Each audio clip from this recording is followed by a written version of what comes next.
नमः शिवाय महारुद्राय हे बाबा धवलेश्वराय वालालिंग महाप्रभु दीपं यदि परं ब्रह्म दीपं यदि जनार्दनः दीपाहरतु मे पापो पूजा दीप नमस्तुते मृत्युंजय महाप्रभु धवलेश्वराय वालालिंग महाप्रभु संसार सुखी रखंतु।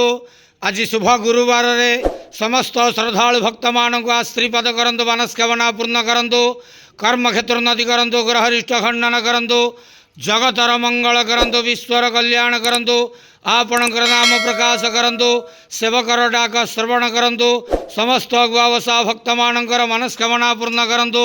जो जो भक्त माने आपण पाखरे मानसिक रखिछंती तांक मानसिक पूर्ण करंतु।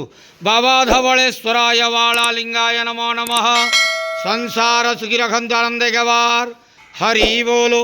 आज शुभ गुरुवार रे समस्त श्रद्धालु भक्त मान को आश्रीपद करंतु आनंद गवार हरि बोलो। बाबा धवलेश्वराय वालालिंगाय नमो नमः।